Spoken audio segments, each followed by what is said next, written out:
Entonces, señores, yo tengo que citar e invitar a leer un artículo que publica hoy en el Diario Libre el doctor Flavio Darío Espinal,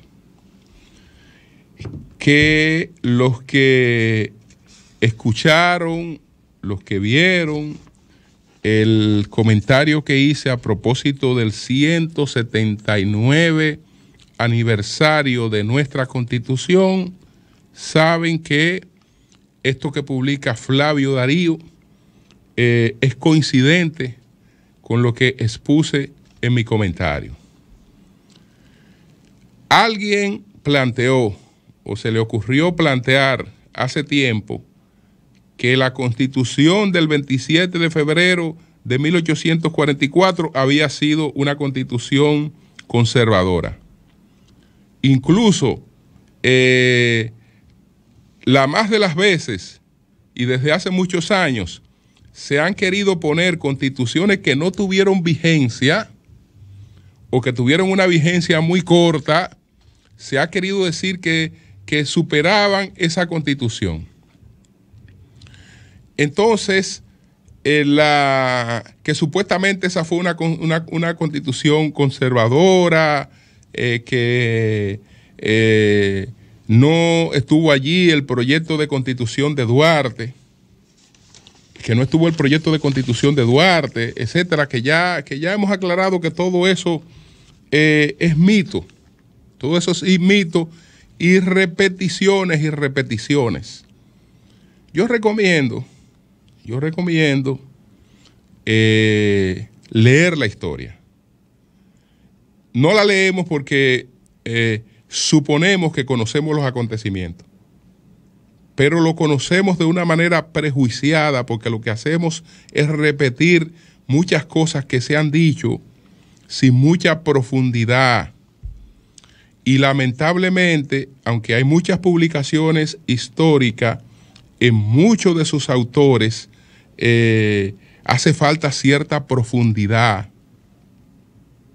Hace falta cierta profundidad, porque, por ejemplo, al hablar del constitucionalismo y de lo que ocurre con una constitución, si no se conoce a los contractualistas, encabezados por John Locke, entonces, si no se conoce a los contractualistas, se le atribuyen a otras personas ideas que fueron implantadas por ellos, porque ellos son los padres del constitucionalismo. Y cuando estoy hablando de los contractualistas, estoy hablando del primero, que es John Locke. Estoy hablando de John Locke. Estoy hablando de Smith en la parte económica. Desde luego que estoy hablando de Rousseau, del contrato social, y se me queda el Barón de la Brede y de Montesquieu, el Barón de Montesquieu, el Barón de la Brede y de Montesquieu, en El espíritu de las leyes. Entonces, esos son los contractualistas. Y todo el constitucionalismo, todas las ideas liberales que están asentadas en una constitución, olvídese que van a tener sus orígenes en ellos. Hay gente que usted le escucha hablar de que, bueno, que Duarte planteó esto, de los poderes del Estado, que este era un poder, que aquel era un poder. Duarte no fue que escribió El espíritu de las leyes. Lo escribió Montesquieu, y fue que estableció la separación de los poderes y estableció una serie de cosas que, si usted no la conoce, pues se la atribuye a quien usted escuchó que la estaba reproduciendo. Entonces, entre otras cosas, ¿qué dice Flavio Darío Espinal? El artículo se titula Liberalismo truncado en la Constitución de 1844. Resumo que él explica todos los acontecimientos que se dieron y la lamentable inclusión forzada a manos militares del artículo 210. Pero dice lo siguiente: no obstante, es decir, a pesar de todo eso, no obstante, hay que decir que el texto que aprobó de manera preliminar el Congreso Constituyente previo a su modificación por presión político-militar de Pedro Santana fue un texto de corte liberal. Más aún, el documento titulado Informe hecho por la comisión encargada de redactar el programa de constitución al soberano Congreso Constituyente de la República Dominicana, al tiempo de someterlo a la discusión, constituye una de las lúcidas piezas de argumentación, una de las más lúcidas piezas de argumentación política que se haya escrito en la historia constitucional dominicana, en que los redactores procuraron un balance sobre temas constitucionales complejos como la tensión entre libertad y autoridad, eficiencia ejecutiva y responsabilidad gubernamental, derechos privados y bien público, entre otros. A título ilustrativo, pues, entre los aspectos de corte liberal que marcaron el texto constitucional de 1844 está el reconocimiento de los principios de libertad e igualdad en los derechos en un lenguaje que parece haber sido tomado directamente del capítulo 2 del segundo Tratado de Gobierno Civil de John Locke, lo que dice el señor Martínez Pozo.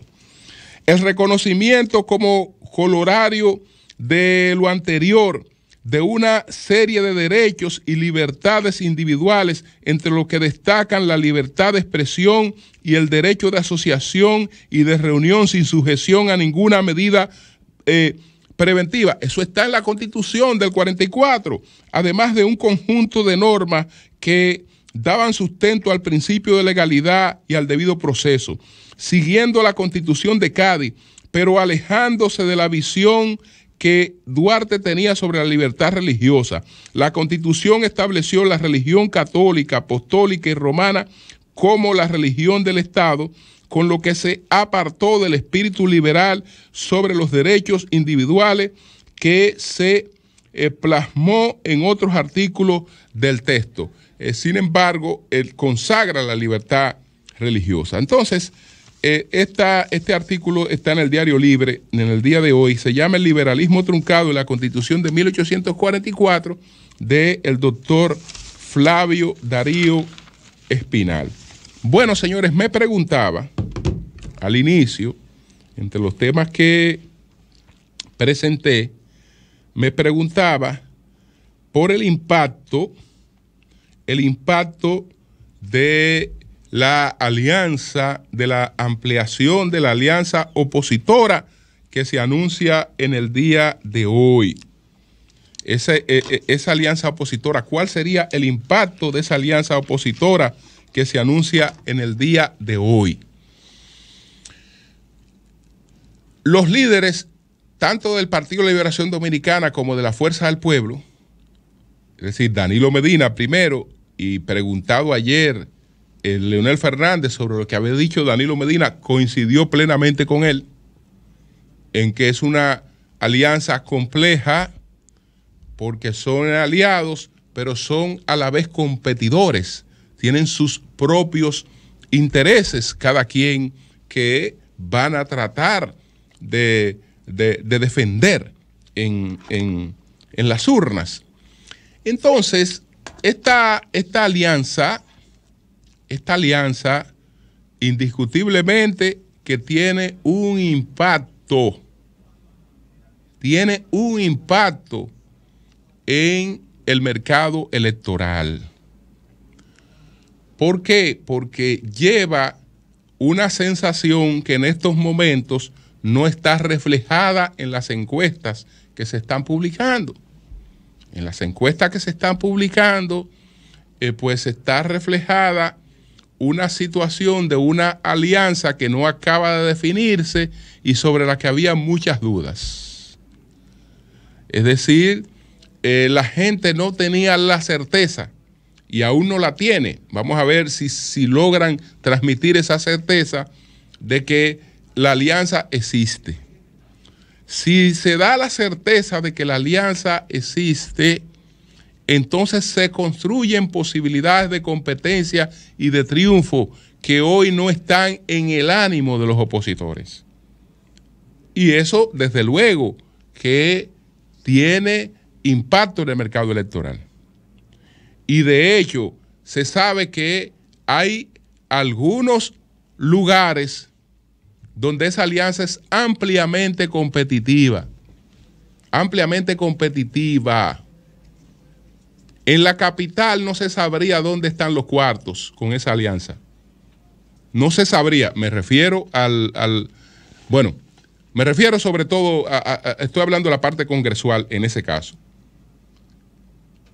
¿Por qué? Porque todo el mundo sabe que Omar Fernández, con el apoyo de dos partidos unidos, etcétera, es una persona que genera bastante simpatía, y él puede completar el cuadro y crea una situación sumamente difícil. Por más cómodo que se sienta el PRM en el Distrito Nacional, por más cómodo que se sienta, eso plantea un escenario bastante competitivo, y de paso se refleja también en las aspiraciones a la alcaldía, porque una cosa contagia a la otra.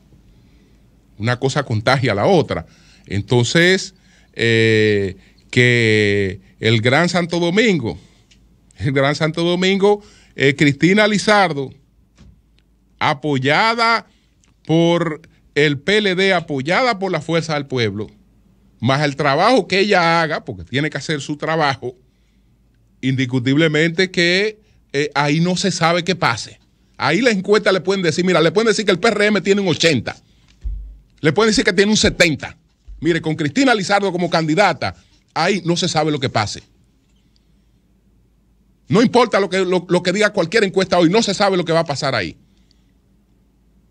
Entonces, así por el estilo, pero vamos a esperar el anuncio. Víctor Gómez Casanova hacía algunos adelantos. Él está hablando de 6 senadurías en las que los fuercistas apoyan al PLD, 6 senadurías en las que los PLDistas apoyan a los fuercistas, y varias senadurías en las que ambos apoyan al PRD.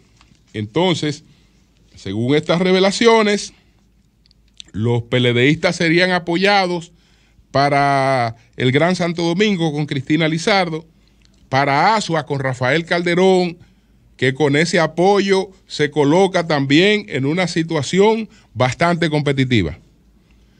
Con José del Castillo, que ya se había anunciado desde el principio, o sea, no tenía ningún inconveniente, con Félix Nova en Monseñor Noel, con Juan Julio Campos en La Altagracia, en Independencia Valentín Medrano y en Samaná Muñeco.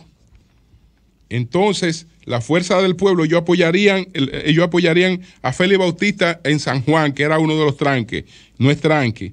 En Pedernales, al hermano de Dionis Sánchez, a Bebeto.